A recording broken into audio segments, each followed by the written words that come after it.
I could barely sleep thinking about my big fishing trip the next day.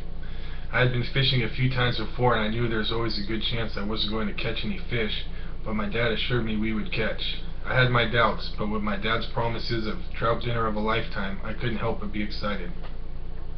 Early the next morning we set out for Frenchman Lake. It was a little over 5 hours away, but we knew if we left early we could have the boat in the water that evening. My brother rode with my grandpa in his truck, towing the trailer, and my dad and I hauled the boat in his truck. Despite all our preparations, it wasn't 5 miles before the tire went flat on my grandpa's trailer. Luckily, we were close to a mechanic, so we drove straight there. While we waited, my dad fished my brother and I a couple of PB&J sandwiches out of the lunchbox. While normally I loved peanut butter and jelly, today this couldn't satisfy me. I had been fed too many promises of delicious fresh trout. I grew more impatient with every bite, and I couldn't wait for the tire to finally be fixed so I could be back on my way to a fish dinner. By the time we got back on the road, we were hours behind. We knew that there was no way we were going fishing that night, and we were just hoping to make it to the campsite before dark. Both my dad and my grandpa had to drive slowly because they were towing trailers, which made an already long trip even longer. I had already had my dreams of trout dinner crushed for that evening, so my mood was sour before the long drive. After what felt like days, we finally arrived at the campsite. The sun was already setting, so we had to rush to get situated before dark. I helped guide my dad into his spot, and we helped my grandpa get the trailer in place. When we finally got settled in at camp, it was after sundown.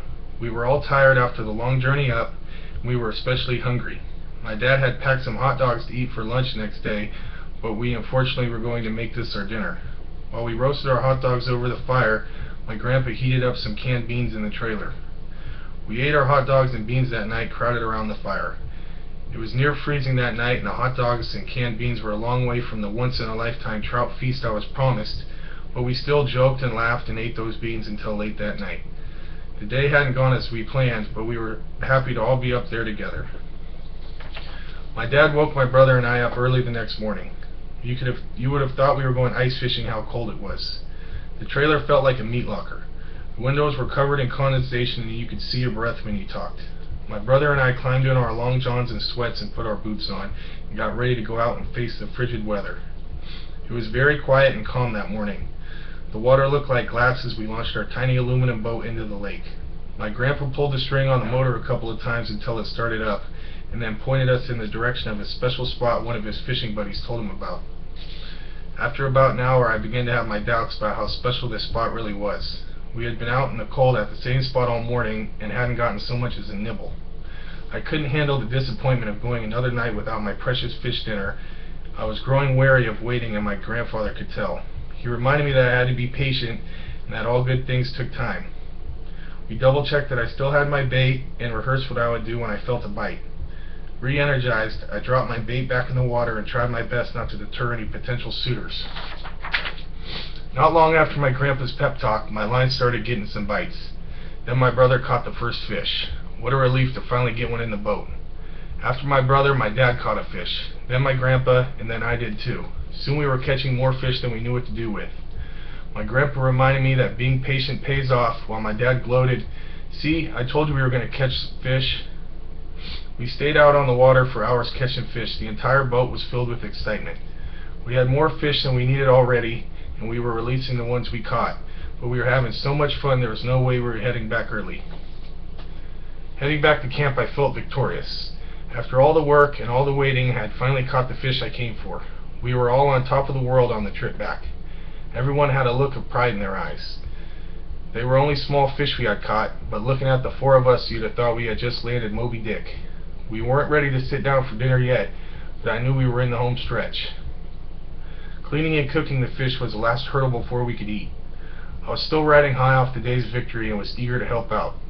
My grandpa always cleaned the fish, but it was my brother and my job to help him. We would hold the bag and fetch his knife as he offered his tips on the best technique. After the fish were all clean, we headed back in the trailer to begin cooking them. My grandpa cooked the fillets in a pan while my dad began steaming the rice and vegetables. As my grandpa and dad cooked, we talked about the great day we had and enjoyed each other's company. The smell of cooking food filled the tiny trailer and my mouth watered imagining the delicious flavors I was in store for. It was the moment I had been waiting for. My dad set my plate in front of me and I could hardly wait to dig in. We all sat down and said grace, and then I got my first taste. It was everything I had hoped for. The fresh trout was cooked to perfection.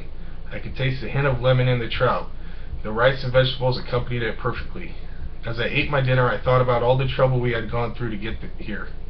I thought about the long trip up, the flat tire, the cold weather we braved, and the canned beans we ate the night before, and I thought about how it was all worth it to have this delicious meal. But it wasn't the delicious meal that made up for all the hard work. It was all the hard work that made the meal so delicious. And just like the hot dogs the night before, the food tasted even better eating it all together around the fire.